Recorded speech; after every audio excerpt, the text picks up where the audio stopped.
sudah hafal, kira-kira apa manfaatnya kita sudah menghafal Asmaul Husna? Ayo, siapa yang tahu? Siapa bisa jawab? Ayo, Raihan. Alhamdulillah Bu, setelah menghafal Asmaul Husna saya tidak kaya lagi membaca Asmaul Husna di lapangan. Alhamdulillah. Alhamdulillah ya. Jadi semenjak kalian menghafal Asmaul Husna, menjiwai, itu sih berharap bukan sekedar hafal di mulut tadi, tapi juga menjiwai sampai ke dalam hati, benar-benar diterapkan apa yang menjadi keputusan Allah. Oke, sekarang kita buka pelajaran di bab 3. Silakan buka bukunya halaman 53. Makna sholat dan zikir. Ayo, mari bertafakur. Siapa yang mau baca? Siapa? Asifa. Silakan Asifa. Ini bertafakur. Bacalah uraian di bawah ini untuk dijadikan renungan. Kalian tentu sudah tahu bahwasanya agama merupakan fondasi hidup manusia sehari-hari. Dalam agama Islam, sholat merupakan tiang agama.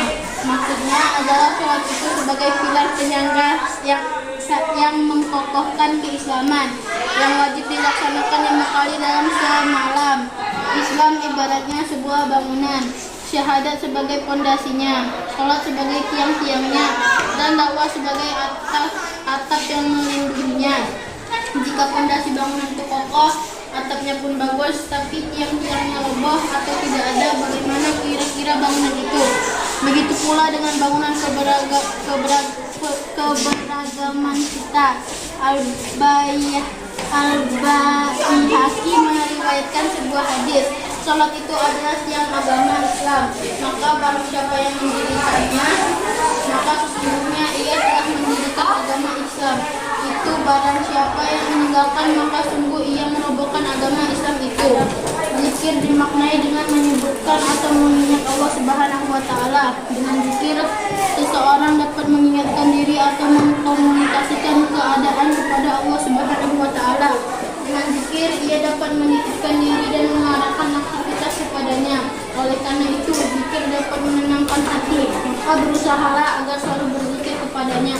Begitu pula orang yang berdoa selalu menyebut nama Allah Subhanahu wa Ta'ala dan ingat kepadanya. Dengan berzikir diharapkan orang yang selalu berdoa bergerak melakukan perbuatan baik. Oke, jadi Islam itu ibarat apa?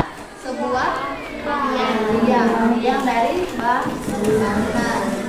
Nah, bayang kalau kelas ini tidak ada tiang.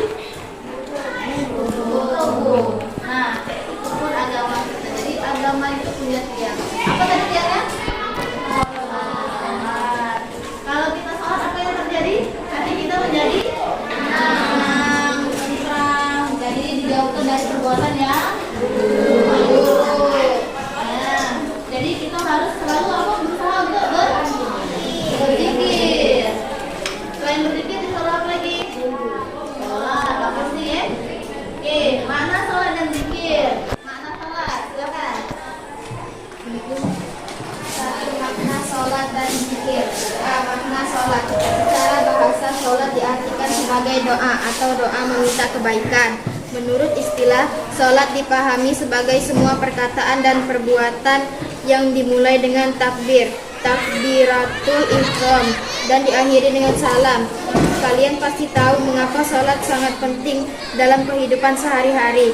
Sholat selain sebagai tiang agama, sholat juga berfungsi untuk memberi makna terhadap kehidupan di luar sholat. Jika kita selalu mengingat Allah Subhanahu wa Ta'ala dengan selalu menjalankan sholat, maka kita akan mendapatkan ketenangan hati. Sholat mendorong kita untuk berpikir bersih dan selalu berada di jalan yang benar.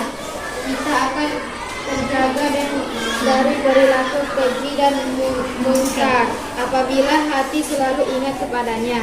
Jiwa yang kuat dapat dibangun dengan mendekatkan diri melalui zikir. Kekuatan tersebut akan mewujudkan kesabaran, ketenangan, dan kerelaan hati yang tentram dalam menjalani kehidupan. Sholat dikerjakan bukan hanya untuk menjalankan kewajiban atau sekedar memenuhi syarat dan rukun. Sholat hendaknya dijadikan kesadaran untuk menyadarkan diri mengerdilkan diri di hadapan kebesaran dengan keagungannya. Pantas kita merasa tidak memiliki apa-apa di hadapannya, karena semua yang kita miliki ini hanya dari anugerah dan kebaikannya. Kesadaran diri seperti ini mendorong manusia untuk mencegah diri dari perbuatan tercela. Oh, tadi makna sholat? Sholat. Sholat. Sholat apa salat? Sholat. Sholat. Nah, sholat itu artinya sebagai doa meminta kebaikan.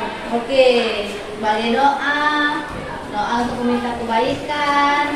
Lalu zikir. Zikir itu apa? Zikir. Zikir. Apa tadi? Mengingat nama Allah. Kalau dia zikrullah, artinya mengingat Allah. Oke, buka buku halaman 56. Nanti ulangi setelah ibu ya. A'udzu billahi minasy syaithanir rajim. A'udzu billahi minasy syaithanir rajim. Bismillahirrahmanirrahim. Bismillahirrahmanirrahim.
perintahnya dan menjauhi larangannya merupakan zikir dengan perbuatan.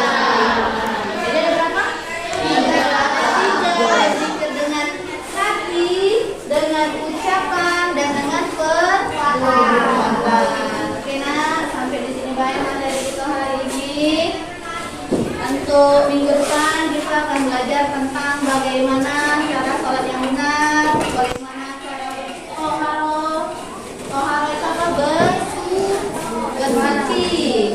Nah, nanti akan kita bahas. Untuk tugasnya adalah kalian menonton TikTok. Nah, TikTok itu kan biasanya kalian identik dengan joget, dengan yang aneh-aneh. Nah, sekarang kalian bisa pelajarin di akun TikToknya Ibu bab tentang toharo. Ada yang mau ditanyakan? Oh iya, boleh.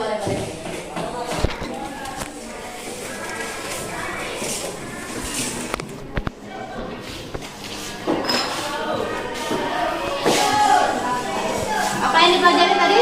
Toharo.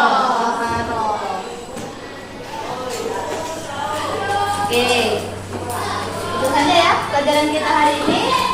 Semoga bermanfaat, semoga sehat selalu. Jangan lupa Asmaul Husna yang tetap diingat karena kita akan selalu baca di lapangan. Sholatnya diperbaiki. Untuk gerakan sholat kita akan praktekkan minggu depan. Jadi kalau nanti aku TikTok oh iya, kalau tidak ada TikTok nanti akan Ibu share linknya. Jadi bisa kalian klik link itu. Jadi bisa kita nonton lewat grup atau Mozilla dan sebagainya. Ada lagi yang mau ditanyakan? Cukup?